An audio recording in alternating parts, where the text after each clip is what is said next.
Hello po, magandang tanghali po sa lahat na nakikinig ng online preaching dito sa By the Power, by the Holy Spirit of Christ. Una-una po ay magpapasalamat muna ako sa Panginoon kung gaano katapos ang Diyos na kumikilos sa aking buhay. Kapag mahal ka ng Panginoon, kahit na nakakagawa ka ng kasalanan at laging pinapaalala ng Panginoon na huwag mo nang balikan yung dating kasalanan mo, yun dun ako tinatapik ng Panginoon na manumbalik sa Panginoon na napakabuti at tapat ng Panginoon. Tayong lahat ay pinapalahanan ng Panginoon na tayo'y manumbalik sa presensya ng Panginoon. Kaya kapag ang Diyos nagpapaalala at huwag mo nang balikan yung dati mong pagkatao, yun excuse me po, yun po ay pinapaalala sa akin ng Panginoon nung ako'y nakilala sa Panginoon na wala ka na sa dating katayuan mo. Kasi dito sa mundo na ito, maraming atake talaga ng kaaway. Pero kapag yung pananampalataya mo sa Diyos ay pinahawakan mo, hindi ka pababayaan ng ating Panginoon dahil tayo ay pagmamayari ng Diyos. Yun lang po, patuloy na manampalataya sa Panginoon. Ang Diyos ay pag-ibig, kaya kasi una tayong minahal ng Diyos. Sa araw na ito, ang pag-aaralan natin sa topic na ito ay huwag magpatuloy sa kasalanan. Yun po yung topic natin, huwag magpatuloy sa kasalanan. Mababasa po natin yan sa 2 Pedro, sa English, 2 Peter chapter 2 hanggang chapter 2 verse 20 hanggang 22 po. Basahin po natin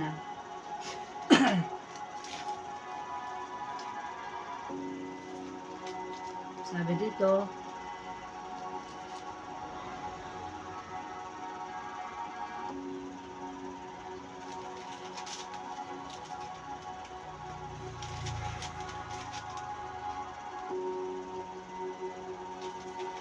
ibabata, wait lang.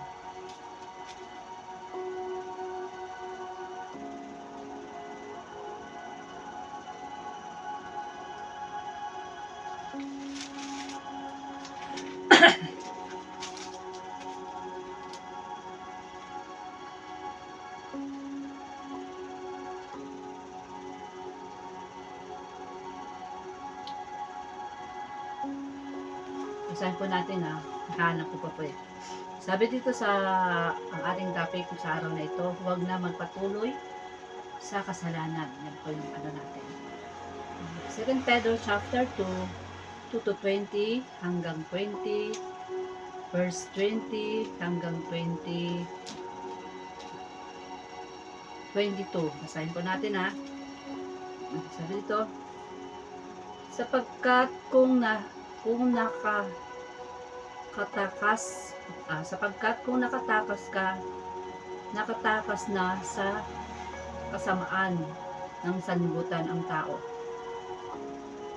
Kumikilala kay Kristo na Panginoon at tagapagligtas, ngunit muli silang naakit sa dating masamang gawain at tuloy mahuhulog dito ang maging halayan nila ay sahol pa sa dati. Verse 21, mabuti pang hindi na nila nalaman ang daang matuwid kaysa pagkatapos nalaman ang banal na utos na ito, ituturing na kanilang ay talikuran nila ito. Ang kapangyarihan sa kanila'y nagpapatuloy na totoo ang kasabihan. Ang aso kapag matapos sumuka ay muling kinakain ang nailuluha na, at ang baboy ay pinaliguan ay bumabalik sa putikan. Amen po ba? Pero bago yan, tayo muna yung manalangin para i-guide tayo ng Diyos sa ating itatapik sa araw na ito. Tayo po yung muko, tayo po yung manalangin. Amang Diyos na makapangyarihan sa lahat, na may likha ng langit at lupa. Sa araw na ito na ikaw maparangalan, ikaw may taas sa aking buhay. Una-una, Lord, patawarin mo po ako sa aking mga nagagawang kasalanan. Hindi man ko sinasadya sa isip, salita at sa gawa. In Jesus' name. Salamat, Lord God, sa mensahe mo sa araw na ito na aming pag-aaralan. Maunawaan po namin, Lord God, ang mensahe mo, Panginoon. Ito'y tumimo sa puso namin. Ang mensahe mo, Panginoon, Holy Spirit. Inaanyahan ka po namin sa kalagitnaan, Panginoon. Hindi ko po kaya kung wala ang banal na Espiritu mo, Panginoon. Kaya sa araw na ito, Lord, langisan mo ng aking labi sa paghahayag ng iyong salita. Ang banal na Espiritu mo, Father God, ang siyang pumilo sa kalagitnaan na tumimo sa puso nila ang mensahe mo, Panginoon, na patuloy. Tahakin nila, Lord, ang nais na pinapagawa mo, Panginoon. Ang nais mo, ang lahat ay magkaroon ng kaligtasan, Panginoon. At hindi na nila balikan pa ang kanilang mga kasalanan, Panginoon. Na ipaunawa mo ito, Panginoon. Ikaw ang Diyos na tunay na nagmamahal at nagpapaalala sa bawat anak mo, Panginoon. At sila'y hinahanap mo, Panginoon. Kaya, Father God, ikaw po ang siyang tumulos, Panginoon, sa pangalan ni Jesus. Amen. Balikan ko lang po ang topic natin, ulitin ko lang po huwag magpatuloy sa kasalanan. Yan po yung topic natin. 2 Pedro chapter 2 verse 20 hanggang 23. Balikan ko po yung binasa natin para maunawaan ko natin ulit. Sapagkat kung nakatakas na sa kasamaan ang sanlibutan, ang mga taong kumikilala kay Kristo na Panginoon at tagapagligtas, ngunit muli silang maaakit na sa dating masamang gawa at tuloy mahulog dito ang pagiging kahalayan nila ay masahol pa sa dating mabuti. Mabuti pa na hindi nila nalaman ang daang matuwid kaysa pagkatapos malaman ang banal na utos na itinuro sa kanila ay talikuran nila ito. Ang mangyayari sa kanila ay may pagpapatunay na totoo ang mga sinasabi. Totoo ang kasabihan. Totoo ang kasabihan, wait lang po. Totoo ang kasabihan, ang asong tapos sumuka ay muling kinakain ang nailuha na, at ang baboy na pinaliguan ay bumabalik sa putitan. Dito bilang kung maunawaan mo tong ang sabi ng Panginoon dito, tayong lahat ay mga makasalanan at tinubos ng ating Panginoon na si Jesus Kristo, na dapat natin tahakin yung plano ng Diyos, yung pagsunod natin sa Panginoon, na dapat natin na huwag na tayong makiayon sa takbo ng mundo na ito.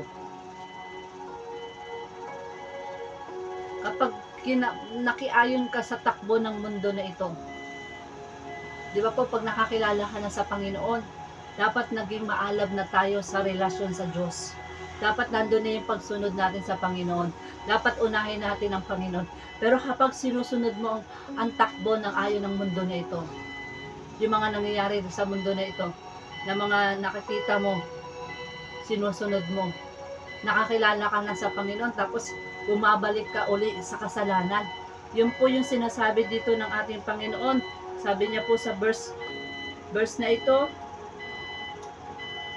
at ulitin ko na po, sapagkat ang kung nakatakas nasa kasamaan ng sanlibutan ang mga tao kumikilala kay Kristo ng Panginoon, tagapagligtas, ngunit muli silang maakit sa dating masamang gawain, tuluyang mahulog dito sa pagiging kahalayan. Di ba po, kapag nakakagawa ka na ng kasalanan sa Panginoon, nawawala ka uli sa relasyon sa Diyos. Mas tinatahak mo na yung landas ng kasamaan, landas ng kasalanan. Sabi nga, mabuti pang hindi mo na nila nalaman ang daang matuwid kaysa sa pagkatapos nalaman ang banal ng utos na tinuturo sa kanila ay talikuran nila ito. Sabi dito, mabuti pang hindi mo nakilala ang daang matuwid. Hindi mo na nakilala ang Panginoon. Mabuti pang hindi mo na nakilala ang Panginoon kung babalik ka uli sa kasalanan. Dito pinapaalala sa atin ng Panginoon na huwag na tayong bumalik, huwag na natin likurin ang ating mga kasalanan, huwag na natin balikan ang ating mga kasalanan. Ito'y pagpapaalala sa atin ng Panginoon para yung pag kinain mo, sabi dito, pag sinuka mo, ibabalik mo pa ba? Dapat hindi ka na bumabalik sa kasalanan. Yun po yung sinasabi dito. Ang nangyayari sa kanila ay nagpapatunay na totoo ang kasabihan. Ang aso kapag sumusuka ay muling kinakain ang iluluha na. Kumbaga, tinanggap mo na yung Holy Spirit. Tinanggap mo na at tumalikod ka na sa kasalanan. Tapos, binalikan mo pa yung kasalanan mo. Dapat hindi na. Kasi, katulad din rin po sabi dito, at ang baboy na pinaliliguan ay bumalik sa putikan. Kapag nasa Panginoon ka na, nilinisan ka na, hinugasan ka na ng banal na dugo ng Panginoon. Pero kapag bumabalik ka pa rin sa kasalanan, tulad ng putik, naging marumi ka uli sa harap ng Panginoon. Dapat tayo hindi naging marumi sa harap ng Panginoon. Amen po ba? Kaya pinapaalalahan tayo ng Panginoon na ang Diyos ay binibigyan tayo ng babala ng ating Panginoon na tayo tumalikod sa kasalanan at huwag nang balik-balikan ng ating kasalanan. Amen po ba? May ginawa po ako dito conclusion. Sabi dito, number 1, kasalanan. Ano pa bang ang kasalanan ay hindi biro. Ang kasalanan ay sinasabi ko sa inyo. Kapag hinayaan mo pala, ang kasalanan ay hindi biro, ay sinasabi ko sa inyo. Kapag hinayaan mo ang sarili mo unti-unti mo nang binibigay ang buhay mo sa dyablo. Amen po ba? Kapag tayo nakakagawa ng kasalanan, unti-unti na tayong lumalayo sa Panginoon. Ang nananahan sa atin ang gawa ng kaaway. Kaya kapatid, kung nararanasan mo yan at lumapit ka sa Panginoon, ano ba yung mga nagagawa natin kasalanan na tayo nagpapatuloy? Sabi dito sa Roma chapter 7 verse 23 hanggang 25 po. Roma chapter 7. Yan po natin, Roma. Sign po natin wait lang po Roma chapter 7.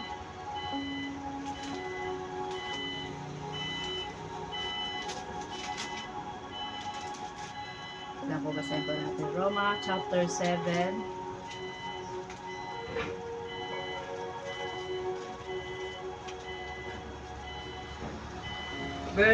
Roma chapter 7 verse 23 hanggang 25 po. Roma chapter 7 verse 23 to 25. Sabi dito, ngunit may ibang kapangyarihan sa mga bahagi ng aking katawan na salungat sa tuntunin ng aking isipan. Binibihag ako ng kapangyarihan ito sa kasalanan na ninirahan sa akin katawan. Amen po ba? Kapag tayo nasa kasalanan, kapag yung isip mo is hindi kalugod-lugod sa Panginoon, gusto mo yung sarili mong nasusunod, binibihag tayo ng ating alipin sa kasalanan. Amen po ba? Kapag gawa ng kaaway, nilalagay sa ismo, gawin ganito, sumunod ka sa akin. Sabi dito, ngunit ang ibang, ulitin ko lang po ngunit may ibang kapangyarihan sa mga bahagi ng aking katawan na nasalungat sa katuntunin ng aking isipan. Binibihag ako ng kapangyarihan ito sa kasalanan na ninirahan sa aking katawan. Amen. Kapag sinusunod mo yung hilig na laman, may kamatayan, may kapahamakan. Dapat natin paglabadan yung ating physical na katawan. Yung physical na ating katawan ay nakakagawa ng kasalanan at hindi ka na sumusunod sa kalooban ng Diyos. Kailangan natin paglabanan yung physical nating katawan. Dapat natin paglabanan. Mas dapat nananaig yung Holy Spirit ng God. Lagi nagpapaalala. Amen po ba? Kaya huwag natin sundin yung hilig ng laman. Yung hilig ng laman ay kapahamakan po yan. Kapag sinusunod mo sa kasalanan na alipin ka sa kasalanan, sinusunod mo, nawawala ka na sa Diyos. Hindi ka na nakapokus sa Panginoon. Mas sinusunod mo na yung sarili mo. Hindi na talaga yung kalooban ng Diyos. Verse 25 po at 24, kay saklap ng aking kalagayan, sino ang magliligtas sa akin mula sa katawang ito na nagdadala sa akin ng kamatayan. Amen po ba? Kaya kapag sinusunod natin yung hilig ng laman, ay may kapahamakan, may kamatayan. Amen po ba? Kaya dapat natin paglabanan ang gawa ng kaaway ng ating laman.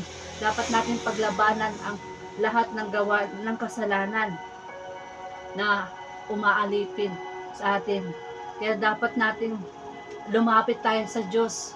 Dapat natin i-repent yung ating kasalanan, ibigay sa Diyos. Huwag natin panahan ang ating sarili na nananahan ang kasalanan sa ating buhay. Amen po ba? Verse 25 po, wala nang ibang pa kundi ang Diyos sa pamamagitan ni Kristo na ating Panginoong. Salamat sa Kanya. Amen. Kapag yung Holy Spirit ay nasa sayo, kahit anong nagawa mong kasalanan, pero ang Holy Spirit ay napukumbik sa'yo na huwag mong gawin ang mga bagay na yan. Huwag ka nang bumalik sa kasalanan. Huwag mo nang lingunin pa ang kasalanan mo. Kasi si God, si Holy Spirit, lagi nagpapaalala sa atin na tayo sumunod sa Kanya. Kapag hindi mo na sinusunod yung tuntunin ng Panginoon, sinusunod mo na yung hilig na laman, ay may kamatayan po. Amen po ba? Kaya napahalaga po na meron po tayong relasyon sa Diyos. Amen po ba? Naunawaan po ba natin? Kaya pag sinusunod mo yung hilig na laman, ay may kamatayan. Sinusunod mo yung kasalanan. Sumusunod ka sa sarili mo, sa kasalanan na ginagawa mo na paulit-ulit, na binabalik-balikan mo ang kasalanan. Kinain mo na, tapos sinuka mo pa. Hinugasan ka na ng banal ng dugo ng Panginoon. Pumunta ka pa rin sa putik. Pumunta ka pa rin sa kasalanan. Nagpadumi ka sa kasalanan ng gawa ng kaaway. Amen po ba? Kapatid, mahal ka ng Panginoon. Ano man ang nagagawa natin kasalanan, pero pilit pa rin tayong minamahal ng Diyos. Kailangan mo lang na manambalik sa Diyos. Ako maraming beses ako tinapik ng Panginoon.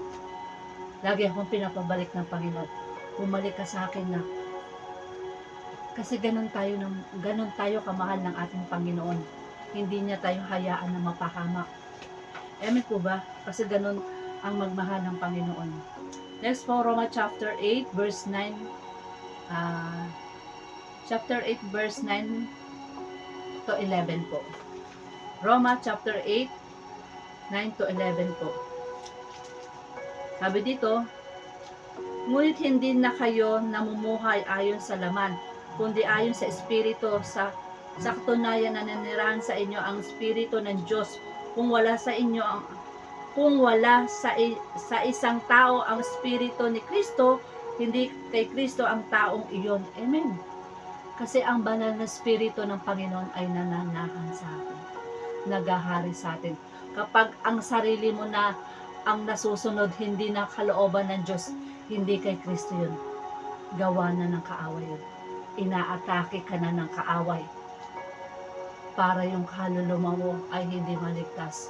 Kapatid, ito yung time na manumbalik tayo sa Panginoon.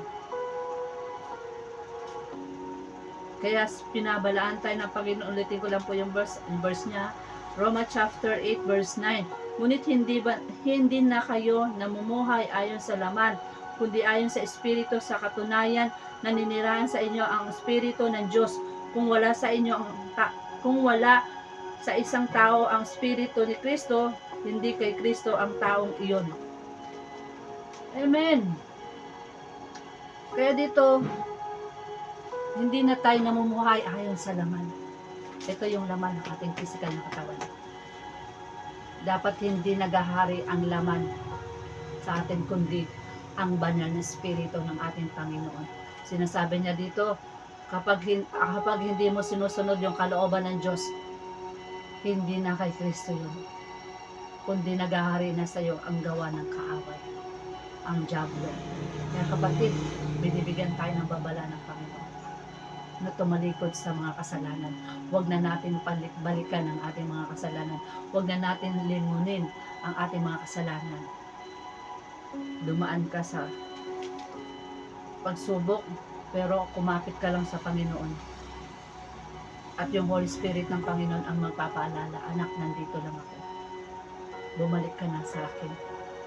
Mahirap po kapag ang Diyos ang tumapik sa atin.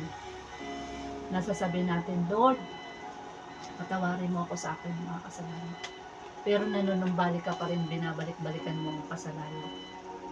Sabi ng Panginoon, mabuti pang hindi mo ako nakilala kaysa nakilala mo ko, iiwan mo ako. Amen po ba? Kaya dapat yung nananahan sa atin yung banal na Espiritu ng Panginoon. Hindi ang physical mong katawan ang nasusunod, kundi ang Panginoon ang nagahari sa puso mo. Kapag hindi na nagahari yan, gawa na ng kaaway yan. Hindi na sa Diyos siya. Mas sinusunod mo na yung hilig ng laman, ay may kamatayan, ay may kapahamakan. Kaya kapatid, sundin mo yung kalooban ng Diyos. Verse 10 po, ngunit dahil sa naninirahan sa inyo si Kristo, mamamatay man ang inyong mga katawan dahil sa kasalanan. Ang Espiritu naman ng Diyos ay buhay, sapagkat itinurin na kayong matuwid ng Diyos. Amen. Patayin na natin ang ating physical na katawan. Mas mamuhay tayo ayon sa banal na Espiritu ng Panginoon. Ayon sa tinanggap natin yung Holy Spirit ng Panginoon ang dapat ang nagahari sa atin. Hindi ang ating sarili, kundi ang Diyos ang dapat nananahan sa atin. Amen po ba? Kaya napakabuti ang Panginoon sa atin na hindi niya tayo pababayaan na ating Panginoon.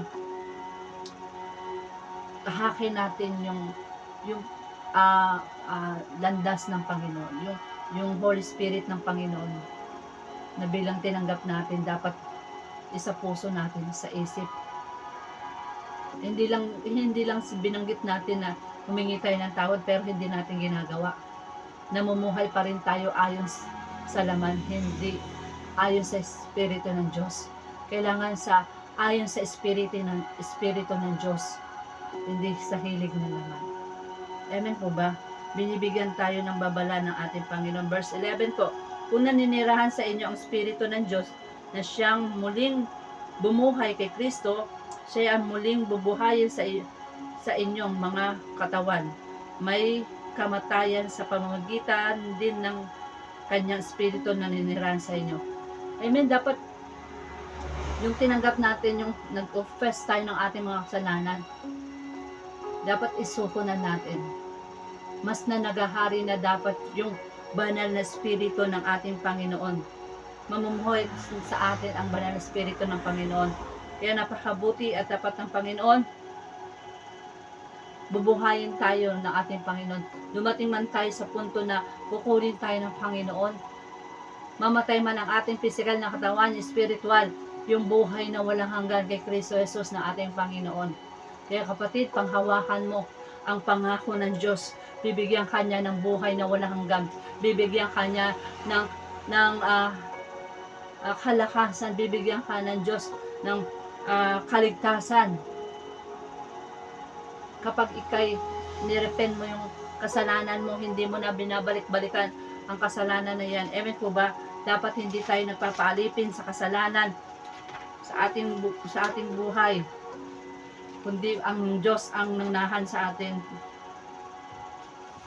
Meron po akong 4 na paraan kung paano makalaya sa kasalanan. Paano po ba tayo makakalaya sa ating kasalanan? Paulit-ulit ka bang bumabalik sa kasalanan? Parehong kasalanan. Paulit-ulit ka bang bumabalik sa kasalanan? Parehong kasalanan. Kahit anong pilit mong magbago para may nakagapos pa rin. Nakagapos, hindi mo matanggal. Hindi mo matanggal, hindi ba't huwag mong hayaan na manatili diyan. May paraan. May paraan para makalaya ka. Amen po ba? Number 1. May paraan po para tayo makalaya sa alipin ng kasalanan. Number 1 po, lumapit ka kay Jesus araw-araw. Kapatid, araw-araw ka lumapit sa Panginoon. The more ka lumalapit sa Diyos, the more ka nananalangin, mawawala ka sa kasalanan na ginagawa mo. Ulitin ko na po, lumapit ka kay Jesus araw-araw, hindi sapat na pagsisihan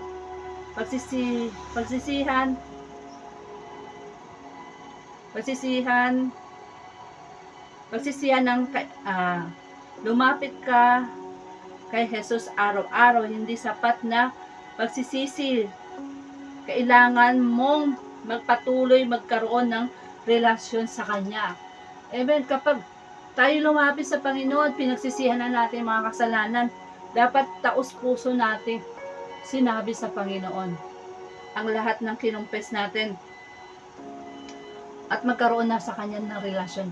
At hindi na dapat natin binabalik-balikan ng ating mga kasalanan sa pamamagitan ng panalangin, pamamagitan ng pananalangin,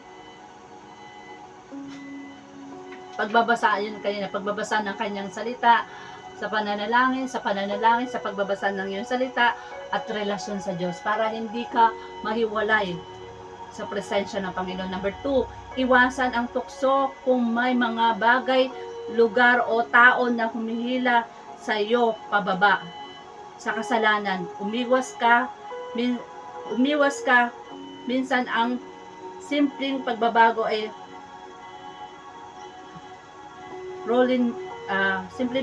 ay dapat nating gawin sa routine natin, yung gawa mo. Kailangan yung pagbabago natin na dapat natin iwasan yung mga taong toxic sa yung sarili, yung mga taong hindi dapat mong lapitan. Hindi ka dapat gumawa ng kasalanan.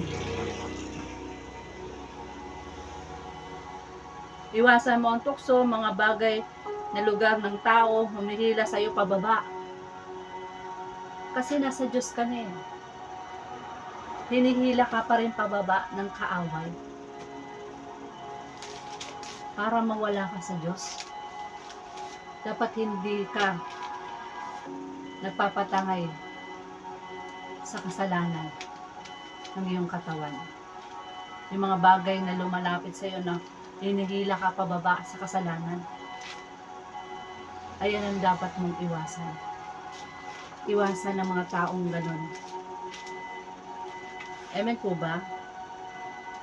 Kailangan mong iwasan ng tukso, kung may mga bagay, lugar o tao na humihila sa iyo pababa sa kasalanan, umiwas ka.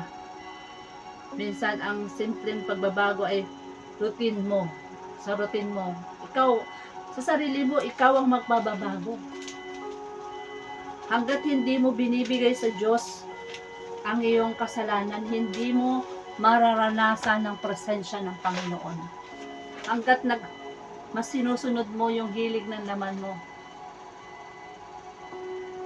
natatangay ka sa kasalanan.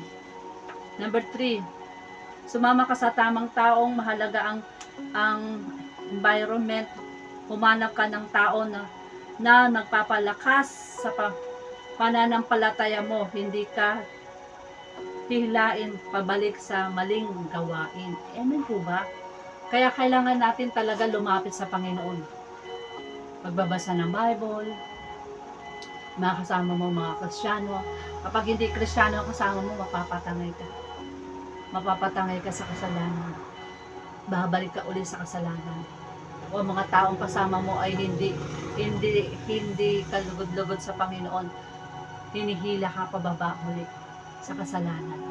Dapat dalhin ka sa mabuti. Mga taong nasa paligid mo, dapat Kristiyano ang makasama mo. Kapag hindi Kristiyano, ilalayo ka sa Diyos. Amen po ba? Next po, number 4.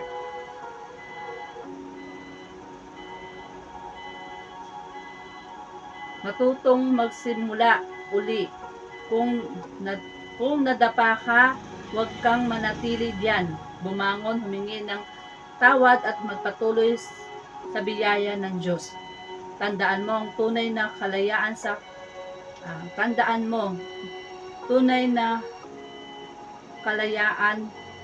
sa kasalanan hindi galing sa sariling nating lakas, kundi kapangyarihan lamang ni Jesus. Amen. Kapag ikay nadapa, bumangon ka. Kapag ikay nakagawa ng kasalanan, humingi ka ng tawad, huwag ka nang bumalik. Huwag mo nang balik-balikan ang kasalanan mo. Bumangon ka at humingi ng tawad sa Panginoon. Kasi ang Diyos, lagi tayo hinihintay na manumbalik sa Kanya. Ganun niya tayo kamahal ng ating Panginoon. Hindi sa sarili mo lakas, kundi sa sariling lakas ng Panginoon. Kapag nadapa ka, nakagawa ka ng kasalanan, kapatid, manumbalik ka sa Panginoon at humingi ng tawad. Dahil ang Diyos ay pag-ibig. Hindi niya hayaan na tayo mapahamak ng Panginoon. Ang nais ng Panginoon sa atin ay maligtas tayo. Amen po ba? Yung kanina, tapos number 2 po, dito balikan ko lang po. Number 2 naman, yun pa yung 4 na paraan para tayo manumbalik sa Panginoon. Number 2, manumbalik sa Diyos.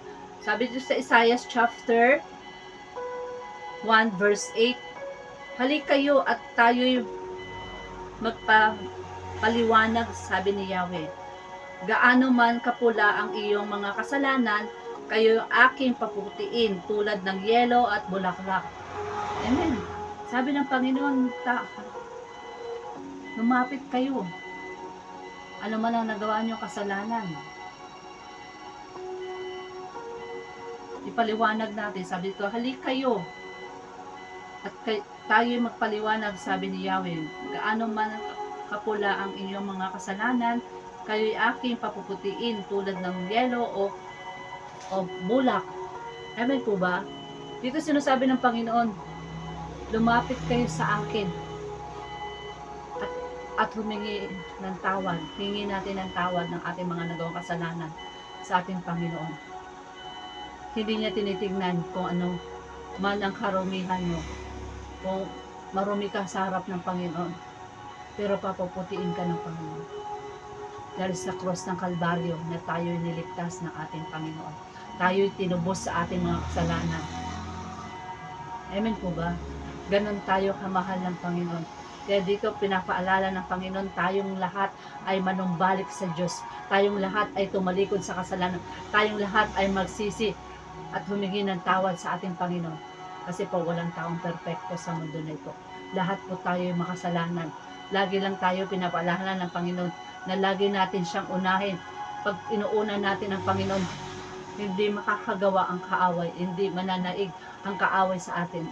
Kapag nasa Panginoon tayo, hindi tayo hayaan ng Diyos na lumayo sa Kanya. Kasi mahal tayo ng Panginoon. Binibigyan tayo ng pagkakataon ng Panginoon magsisi, tumalikod sa kasalanan. Mahal tayo ng ating Diyos na makapangyarihan. Kapatid, tayo binibigyan ng babala ng ating Panginoon. Amen po ba? Kaya dapat po tayo lumapit sa Diyos at hindi tayo mamuhay ayon sa Lord, kundi ayon sa banal na Espiritu ng Panginoon. Next po, Joel chapter. Saan po natin Joel? Kung nasaan po si Joel chapter 2 verse 12 to 13 po. Joel chapter 2 verse 12 to 13 po. Sabi dito, gayunman, sabi ni Yahweh, mataimtim kayong magsisi at manumbalik sa akin. Mag-ayuno kayo, manangis at magdalamhati. Amen, di ba kapag tayo, pinapaalala sa atin ng Panginoon kapag tayo nakakagawa ng kasalanan. Pinapariman sa atin na mag-ayuno tayo. Ano ba yung ayuno? Yung fasting. Sa fasting na yon, hindi ka kakain, kundi tubig lang iinumin mo. Magbabasa ka ng Bible, mag-prayer ka, mag-worship ka. Kasi tayo nililinis ng ating Panginoon sa ating karumihan. Kaya napakahalaga po yung pagka-fasting. Na lagi po tayong mag-fasting para maranasan natin muli ang presensya ng Panginoon na nawala sa atin dahil sa kasalanan. Kaya tayo binabago ng ating Panginoon. Next po, magsisi kayo ng taos puso at hindi pakitang tao lamang. Pakitang tao lamang, magbalik loob kayo kay Yahweh ng inyong Diyos. Siya ay mahabagin at mapagmahal, hindi madaling magalit at wagas ang pag-ibig, laging handang magpatawad, hindi nagpaparusa sa nagsisisi. Amen. Dito sinasabi ng Panginoon, manumbalik tayo sa ating Panginoong Diyos. Magsisi kayo ng taos puso, hindi pakitang tao. Kapag tayo nagsisi, yung sincere talaga, hindi talaga yung nagsisi ka tapos babalik ka uli sa kasalanan. Babalikan muli ang kasalanan na ginagawa mo. Kapag humingi ka ng tawad sa Panginoon, wag mo nang balikan. Wag mo nang balikan yung kasalanan na ginagawa mo. Hindi pakitang tao. Sinasabi mo sa Lord, Lord, ito, Lord, tatawad. Pero mamaya bumabalik ka na naman sa kasalanan. Amen po ba? Magbalik loob kayo kay Yahweh ng inyong Diyos. Siya'y mahabagin, mapagmahal, hindi madaling magalit, wagas ang pag-ibig. Magbalik loob tayo sa Diyos. Kasi kinahabagan tayo ng Panginoon. Minahal tayo ng Diyos. Mahal tayo ng ating Panginoon. Kahit anong nagagawa mo kasalanan, ang Diyos tinatapik tayo para manumbalik sa Kanya kasi mahal tayo ng ating Panginoon. Kapag paulit-ulit ka na nakakasala, abutin ka pa rin ng Panginoon, tatapikin ka pa rin ng Panginoon kasi pagmamayari ka ng Panginoon, kasi ang ating katawan ay binayaran na ni Jesus Kristo sa ating mga kasalanan. Ewan ko ba? Tinubos na tayo sa ating mga kasalanan. Kaya yung pag-ibig ng Diyos ay wagas. Amen po ba?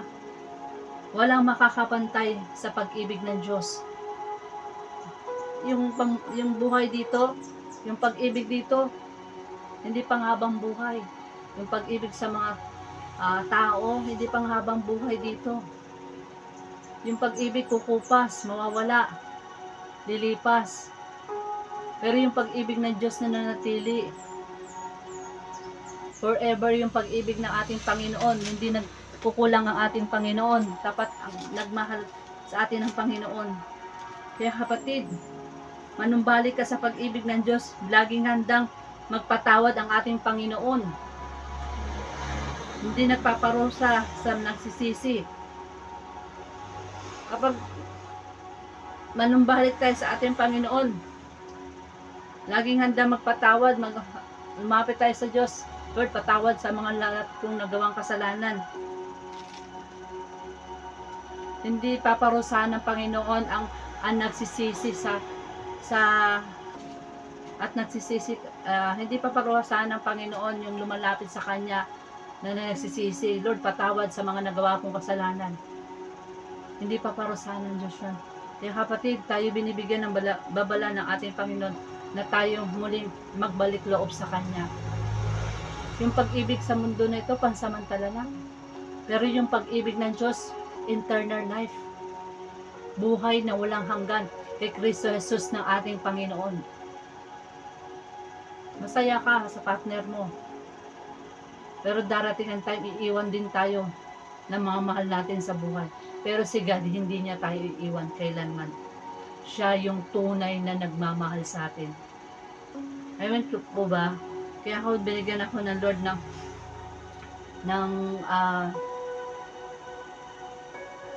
manumbalik sa Kanya. Binigyan ako ng second chance ng Panginoon manumbalik sa Panginoon. Kasi ganun niya tayo kamahal. Hindi niya tinitignan anumang karumihan natin. Ang nais ng Panginoon tayo manumbalik sa Kanya. Tayo bumalik sa ating Panginoon. Ano man nangyari sa buhay mo, hindi niya titignan, hindi kanyang huhusgahan ng ating Panginoon. Amen po ba? Dapat po tayo magbalik loob sa ating Panginoon at pagsisihan ng ating mga kasalanan kasi mahal tayo ng ating Panginoon. Ang conclusion ko dito is Pahayag chapter 2 verse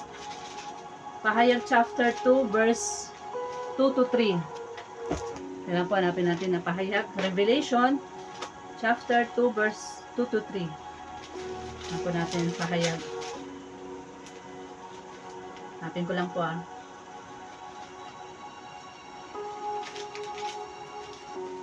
Pahayag chapter 2 2 to 3. Sabi dito sa Pahayag chapter 2 2 to 3. Sabi dito, alam ko ang mga ginagawa mo, ang iyong mga pagpagal at pagtitiyaga, pagtitiis. Alam ko din kung kinukonsinti ang mga masasama tao. Sinubok mo ang mga nagsasabing sila'y apostol at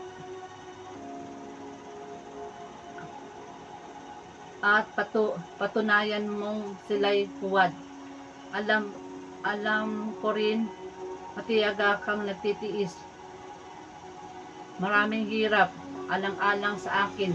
Hindi ka sumusuko. Amen. Sa ating pagsubok na nating nararanasan, ang Diyos ay napakabuti at tapat ng ating Panginoon. Sa ating pagtitiis, sa ating mga nararanasan, kapatid, magpatuloy ka lang. Huwag kang susuko. Nababatid ng Panginoon yung lahat ng mga nararanasan natin sa mundo na ito. Kapag hiningi mo ng tawad sa Panginoon ang lahat ng ating mga nagawang kasalanan, ang Diyos ay nagpapatawad. Sabi nga sa John 1:9, kung i-confess natin ang ating mga kasalanan sa ating Panginoon, hugasan tayo ng banal ng dugo ng ating Panginoon. Amen? Amen po ba? Kasi mahal tayo ng ating Diyos. Kaya ang nais ng Panginoon sa atin na tayo manumbalik sa Kanya. Kaya kapatid, lumapit ka sa Diyos. Hindi niya titignan kung ano man karumihan mo sa Panginoon. Ang nais ng Panginoon tayo manumbalik at magsisi at tumalikod sa mga kasalanan. Kasi ganun tayo kamahal ng ating Panginoon. Kaya ang nais ng Diyos sa atin na tumalikod tayo sa kasalanan. Huwag na natin lilingunin pa ang ating mga kasalanan. Kapag nililingon mo ang kasalanan, alipin ka sa kasalanan. Pero kapag sinunod mo yung Holy Spirit ng God, nasa iyo ang banal na Espiritu ng Panginoon. Kapag hindi mo na sinusunod yung Panginoon, yung naghahari na sa iyo ang kaaway. Kaya binibigyan tayo ng babala ng Panginoon. Gumising ka ang nalalabi mo, sabi niya. Pagsisihan at tumalikod sa kasalanan. Kasi mahal tayo ng Panginoon. Ganun tayo minamahal ng Diyos. Kaya nga nag-sacrifice si Jesus Christ para tayo tubusin sa ating mga kasalanan. kahit hindi na tayo kaibig-ibig sa mata ng Panginoon, pero minahal pa rin tayo ng Diyos.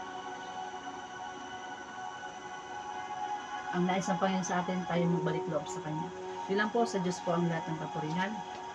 Huwag na natin balikan pa ang ating mga kasalanan at magbalik loob sa Diyos. Mahirap kapag maabutan tayo na nakagawa tayong kasalanan, baka hindi tayo ma-rapture, baka hindi tayo madagit ng Panginoon sa muli niyang pagbabalik.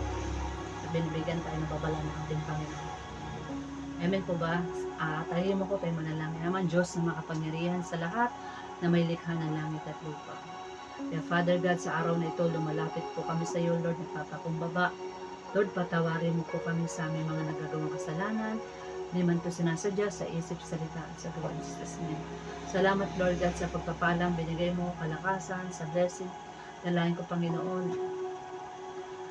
Hindi ko po ito kaya, Lord, kung hindi mo ako sasamahan ng Holy Spirit sa pananalangin, Panginoon. Buksan mo po ang prangkahan ng kalangitan, ang banal na Espiritu mo, Lord God, ang siyang pumilo sa kalagitnaan, Jesus name. Lord, hipuin mo ang iyong mga anak, kung sino pa sa mga anak mo, sabi mo, Lord, lahat kami makasalanan sa iyong harapan, Panginoon. Touch him by the blood of Jesus. Hawakan mo po ang puso nila, isip nila, Panginoon. In Jesus name, hallelujah. Na ikaw po ang magmaneho ng buhay nila, Lord. Hindi nila kaya kung wala ang banal na Espiritu mo, Panginoon. Katagpuin mo ang iyong mga anak, Panginoon. Yakapin mo sila, Panginoon, na pilit mong inaabot sila sa kasalanan na nagagawa nila, Panginoon. In Jesus name, Elohim na makapangyarihan, maghari ka, O Diyos, sa bawat anak mo, Panginoon. Touch him by the blood of Jesus. O Rabababashika, Rababahanda, hallelujah, hallelujah. You magnify name.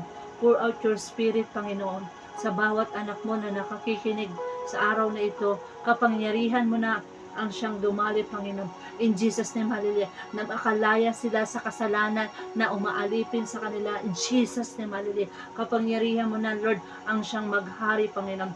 O Rabababashika, Rababahanda, hallelujah, hallelujah. Pour out your spirit right now in Jesus name, hallelujah. Send your fire, Lord, sa mga anak ko na nakakinig sa araw na ito. In Jesus name, hallelujah. Kapangyarihan mo na ang siyang dadaloy, Panginoon. O Rabababashika, Rababahanda, hallelujah, hallelujah. You magnify name. In Jesus name, hallelujah. O Rabababashika, Rababahanda, hallelujah, hallelujah. You magnify name, Father God. At ng anumang revelation mo sa kanila, Panginoon. Yakapin mo sila, Panginoon. Hugasan mo po ng banal mong dugo na makapangyarihan na nagtangis sa krus ng Kalbaryo. In Jesus name, hallelujah. Patuloy kang kumilos, Panginoon. Anumang mensahe mo sa kanila, anumang revelation mo, katagpuin mo ang iyong mga anak, Panginoon. At tumimo sa puso nila ang mensahe mo sa araw na ito, Panginoon. Napilit mo silang minamahal at inaabot. Sabi mo nga, Lord God, sa Romans chapter 5 verse 8, ngunit pinatunayan ng Diyos ang kanyang pag-ibig sa atin na mamatay si Kristo para sa atin nung tayo makasalanan pa. Kaya Father God, patuloy ang kapangyarihan mo. Ikaw ang siyang kumilos sa kalagitnaan, Panginoon. Yakapin mo po kaming lahat, Panginoon. O Rabababashika, Rababahanda, hallelujah, hallelujah. You magnify name. Patuloy kang kumilos, Panginoon. At itanim mo sa puso nila, Lord, yung pag-ibig na ikaw ang kumilos, Panginoon. At maghari sa kanila yung pag-ibig mo, Panginoon. Dahil tinubos mo na kami sa aming mga kasalanan sa cross ng Kalbaryo, Panginoon. In Jesus name, hallelujah. Kalakasan spiritual, kalakasan physically, Panginoon. Kalakasan mentalist, Panginoon. Jesus name, hallelujah. O Rabababashika, Rababahanda, hallelujah, hallelujah. Yung magnify mo. Dakila ka, O Diyos na makapangyarihan. Bless mo upon blessing ang lahat na nakakinig ng iyong salita. Na ito'y tumimo sa puso nila, Panginoon. Salamat, Lord, sa araw na ito. Katagpuin mo ang iyong mga anak, Panginoon. Kilala mo ang bawat anak mo, Panginoon. Ikaw ang mangusap sa kanila, Panginoon. Salamat, Father God. Anumang nawalang lakas sa akin, muling mo itong ibalik sa pangalan ni Jesus. In Jesus' name, hallelujah, hallelujah, hallelujah. God the Father, God the Son, God the Holy Spirit. Thank you so much sa araw na ito, Panginoon, na ikaw ang aming maitaas sa aming buhay, Panginoon, sa pangalan ni Jesus. Amen. Salamat po. God bless you po sa inyong lahat po. Bye-bye po.